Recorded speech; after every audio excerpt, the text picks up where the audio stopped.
Esto es Bolivia Web TV, al alcance del mundo.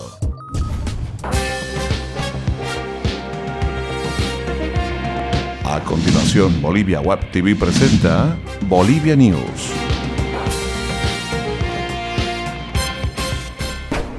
¿Qué tal amigos? Bienvenidos a Bolivia Web TV al alcance del mundo, como siempre, con las informaciones más destacadas desde Bolivia para el mundo. En esta jornada de viernes 10 de abril, estas son las noticias.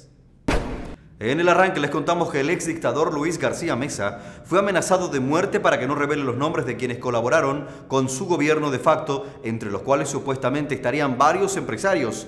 Así lo anunció Frank Campero, abogado del ex dictador. La amenaza se da luego de que García Meza anunciara que revelaría datos del golpe de Estado que lo encumbró en 1980, razón por la cual fue citado por la Fiscalía, aunque no pudo declarar por errores procedimentales. El ex dictador, además, pidió entrevistarse con el presidente Evo Morales para ofrecer datos acerca del paradero de los restos de Marcelo Quiroga Santa Cruz, según su versión, sepultado en la hacienda del ex dictador Hugo Banzer. García Meza se encuentra internado en un hospital por una dolencia cardíaca y su abogado pidió mayores medidas de vigilancia del gobierno para su defendido. Estamos tocando temas que a muchos, inclusive empresarios privados, les va a ir perjudicando, advirtió Campero.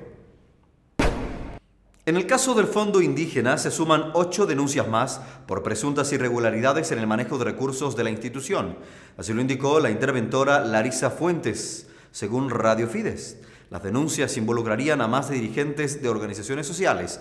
Tenemos 8 denuncias penales. Encontramos algo que no es correcto y lo estamos remitiendo al Ministerio Público como corresponde bajo el principio de celo tolerancia a la corrupción, explicó Fuentes. Aún existe un proceso por 153 proyectos sin ejecución. El próximo 12 de julio, 5 departamentos realizarán sus referendos autonómicos para validar sus estatutos. La Paz, Cochabamba, Oruro, Chuquisaca y Potosí participarán del proceso. El Tribunal Supremo Electoral ya lanzó la convocatoria y aprobó la convocatoria para esos departamentos, excepto Chuquisaca, cuyo edicto salió el pasado 1 de abril junto a las autonomías indígenas de Charagua y Totora-Marca. Cada administración territorial garantizó los recursos para estos procesos. También la cartera de autonomías indicó que las cartas orgánicas de los municipios de Cocapata y Tocopaya, ya en Cochabamba, fueron junto a Guanuni en Oruro, serán sometidas a referendo el próximo 12 de julio, puesto que ellos también lograron la sentencia constitucional. La visita del Papa Francisco a Bolivia ya empieza a tomar forma y en los días de su visita entre el 8 y el 10 de julio, según reportes de la prensa, el sumo pontífice primero llegaría a la ciudad de El Alto, donde celebraría un encuentro pastoral. En La Paz permanecería 6 horas para visitar la catedral principal y sostener un encuentro con sindicatos campesinos, indígenas y de obreros, luego de entrevistarse con el presidente Evo Morales. Posteriormente se trasladaría a Santa Cruz, donde el 9 de julio celebrará una misa multitudinaria en una plaza pública y visitará la cárcel de Palmasola, según informó la agencia AFP, según sostiene esta agencia, una fuente de la Iglesia Católica, de la que aún no se ha revelado tampoco la certeza de esta información. La agenda aún debe ser validada por la Comisión de Obispos, que se reúne la próxima semana y luego será ratificada por el Vaticano.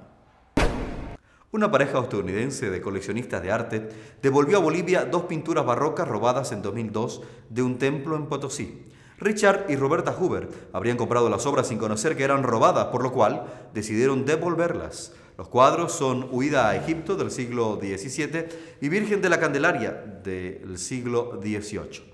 Ambas pinturas fueron entregadas al presidente Evo Morales, que dio a la pareja estadounidense y al presidente de la Cámara de Comercio Boliviano-Americana en Nueva York, Iván Robelledo, el reconocimiento Vale un Potosí, por ayudar a la recuperación y repatriación del patrimonio boliviano. Los cuadros retornarán a Potosí, Museo de la Casa de la Moneda, donde serán expuestos al público. El actor y comediante boliviano David Santalla presenta una evolución lenta pero favorable, según declaró a la prensa Mirko Mantilla, médico del Hospital Arcoíris, asegurando que el actor se mantiene en la unidad de terapia intensiva con sedación. En tanto, Yungaro Santalla, hijo del actor, comunicó la apertura de la cuenta número 4479404017 en el banco Visa a nombre de Fondo de la Solidaridad, con el fin de recibir aportes voluntarios que cubran parte del proceso de recuperación de su padre. Esto puede durar muchos meses o incluso años. Es muy costoso, dijo Yúngaro, quien confirmó además que su padre está conectado todavía al respirador mecánico y que no recibe visitas. Además, en el Alto, el comediante conocido como el Cantinflas boliviano, Eloy Lucana, y el movimiento de artistas de la urbe arteña realizarán el 17 y 18 de abril un show teatral en la ciudad, en el Teatro Raúl Salmón de la Barra, para ayudar a Santalla. Es momento de revisar las principales cotizaciones económicas.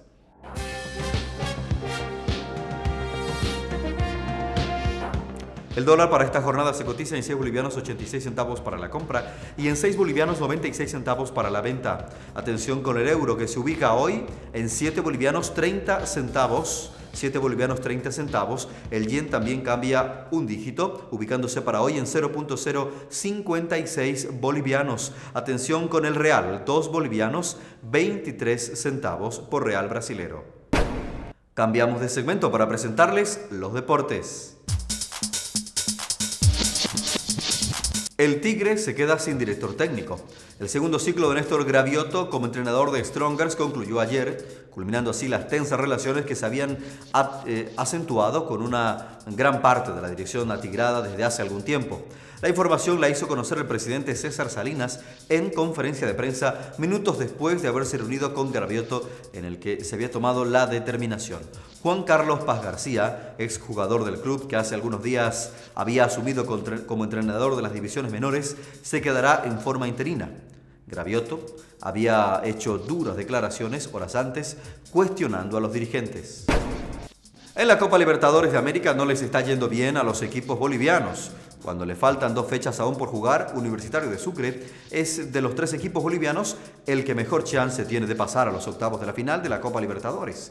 Los otros 2 equipos, Strongers y San José, todavía tienen posibilidades, pero son mínimas, ya que necesitan de una combinación de resultados para obtener la clasificación.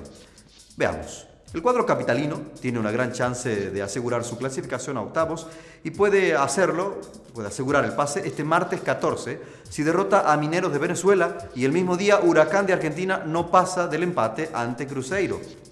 Por su parte, Strongers, si quiere seguir con vida en este torneo, necesita vencer al Emelec de Ecuador el 14 y después lograr otro resultado en la final última fecha ante Inter de Brasil de visitante. Las opciones de San José, por su parte, se redujeron al mínimo cuando no derrotó a Juan Auris del Perú en Oruro, que ahora es el principal candidato a clasificar, ya que Tigres de México, por su parte, aseguró su boleto anticipadamente. San José, por su parte, debe ganarle a River y esperar que Tigres derrote a Juan Auris. Esto es todo en informaciones para esta jornada. No olviden que seguimos comunicándonos a través de nuestras redes sociales en Facebook y Twitter. Déjennos sus informaciones, que nos dará muchísimo gusto compartirlas con todos nuestros amigos en el mundo. Hasta aquí las informaciones. Permiso.